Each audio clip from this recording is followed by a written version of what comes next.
Give me like acreage and containment, I could probably run on any interview on any fire. That's a terrible thing to say, but it's a lot of the same stuff.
It's like always a little bit more when there's 5 of you.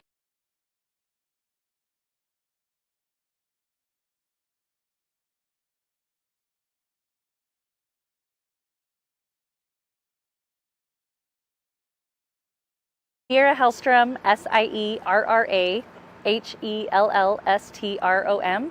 I'm the Public Information Officer with the Northern Utah Type 3 Incident Management Team. Okay, your update for us. So the fire has actually been really calm today. We have seen some pockets of interior smoke and some heat, but not near to the level that we saw yesterday. So I think a lot of people are thinking that the fire is out or we've reached containment, but we do want people to know that there still is active fire in the area, and I've seen aircraft moving and we've got crews up in there. So that is the reason that the evacuation had remained in place up to today, is we wanted to make sure we could get through today's shift to assure that the lines would continue to hold throughout the wind and the weather that we were seeing. We heard that possibly those evacuations would be reconsidered around 5. Have you reconsidered those? Are they still in place? So we had a discussion with the emergency managers after the fire crews came off the line today. And what the plan is that we are planning on lifting the evacuations at 10 p.m. today from a red go status to a yellow set status, which means that the residents are allowed to come back into the area with the awareness that they may have to be prepared to evacuate again if conditions change. Having said that, we do have a storm front coming in. Our incident meteorologist has been telling us that we've got some really heavy winds and weather coming in from about 6 p.m. to 7:30 p.m. So all of that is dependent on whether or not the fire holds through that shift. And we will do a final update to confirm that evacuation lifting. At 8 p.m., we'll do an update on the Utah Fire info page to confirm that that evacuation will lift at 10 p.m. again from a red status to a yellow status. Do you still have firefighters up there now, or are they all come down? There are still crews up on the mountain working right now. We try to push them a little bit later in the day when we're having good weather. So some of them have come off the mountain. It depends on which shift they were on. Some of the morning shift crews that were up in there a little bit earlier have come off. Some of them got started a little bit later today, so they'll stay up there a little bit longer. And right now we're currently have a GPS mapping going so we can get some more accurate mapping of the acreage. Do you have an estimate of how many crew are on scene right now? We had 150 as of this morning, and we had 2 crews show up and another one on the way. So I'm going to guess we're upwards of around 200, but that is an estimate.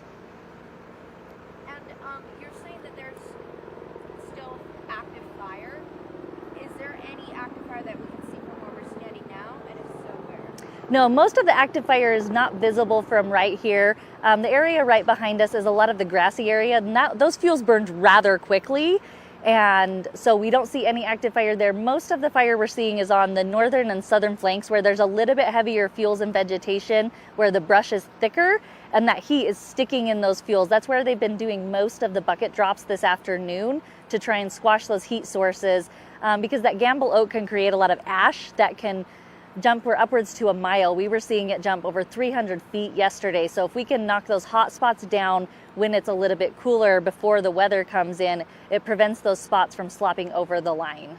Since there's the potential for you to lift your evacuations, are you confident in the perimeter closest to homes? We're feeling very comfortable with the perimeter closest to the home. We're working on a map right now and hope to see some containment along that perimeter. We always want to remind the public that containment does not refer to a fire not having moved. It refers to the fire won't move, and that we're confident that there won't be growth in that direction. And we've had structure crews up along the communities all day working diligently, and we're feeling really comfortable about letting residents back into their home, which we wouldn't do if we felt like there was a really imminent threat. Any damage to any of the homes? I know destroyed versus damage is different. So as of right now, we have no reports of damaged structures or destroyed. It did burn right up to the home, so as they get insurance inspectors in there, there may be some more, but none visible that we know of. Do you have an update on the containment and acres mark? We're still claiming 754 acres and 0% containment, but that is likely to get updated frequently. Right now, there's actually a helicopter flying behind me, and that's what they're doing, is GPS mapping the perimeter more accurately. We didn't fly them earlier because we wanted to, A, make sure they weren't in the way of suppression air resources, and that we could get an accurate map at the end of shift today to see if we had any changes from yesterday's map. We just in driving around the evacuated area, just in these closer streets, it does appear that some people have chosen to come back, even though there is that evacuation order in place. Advice to them, thoughts there? Yeah, some residents actually chose not to evacuate, and we're not in a state where we often go chasing in after people. So we always want to remind residents, you are coming back into an active fire area. Take that into consideration. People that may have difficult mobility may want to consider what that looks like if we have to evacuate again in the middle of the night. We wouldn't lift it unless we were confident that we felt comfortable in them being back there. But having said that, they still will be in a ready status to be able to evacuate at any time. So we want them to come in knowing that that condition might change, and that there still will likely be active fire overnight behind them, and to not report that to 911. We will have crews. We have night shift on the ground. 24 hours a day we'll have crews up there for now until we feel confident that the fire won't move overnight. Power is restored, right? Is any update there? Or? Yeah, we worked with Rocky Mountain Power today. They did de-energize yesterday. It was intentional, as the fire was burning right up along the power line, that it causes more issues if a fire burns across a live power line than it does a dead power line. So as much as we know that impacted most of the Ogden Valley, it was intentional, and it saved a lot of damage to the equipment. So Rocky Mountain Power came up early, and we were able to work with them to get their drones in place and be able to do a visual inspection of the lines where they felt comfortable enough to re-energize all of those lines today. Did the fire damage any of the lines up there? As of right now, we don't have any major damage to it. They're doing some minor infrastructure repair to it, but it wasn't damaged enough that it was causing any long-term effects. What's your staffing look like overnight after the 6 o'clock hour? Are you going to have multiple crews out there still? So we'll rotate the staffing. We usually rotate about 6 p.m. Those tend to be our shifts, is 6 a.m. to 6 p.m. that they'll go out. So we will have a crew and a couple of engines. There will be structure engines along all of the communities the entire night, and then a crew roving in case there are any hot spots that we need to manage. And can I have you just kind of reiterate, you said, so when they go back in, it's going to be yellow. Can you just differentiate that for me, and at what point would they get out of that? Yes, we use what we call a stoplight way to do it, red, yellow, green. Green means ready, start preparing for a wildfire. Yellow means set, that you should get ready, pack your bags, have stuff in the car. And red means go, leave, evacuate. So they have been in a go, leave, evacuate, get out of the homes. So we're going to move to a set, which is the yellow, meaning stay prepared, keep your stuff packed in case something changes, but that we're allowing them back into the home. We have enough confidence that it won't grow that we're going to allow them back into the home, but not complete perimeter containment on this side where there still is some minor threat. Now, I'm seeing some people drive in through past the evacuation zone. How are they getting past, and are you advising people to not do that? Yeah, we're asking the general public to stay out of the area completely.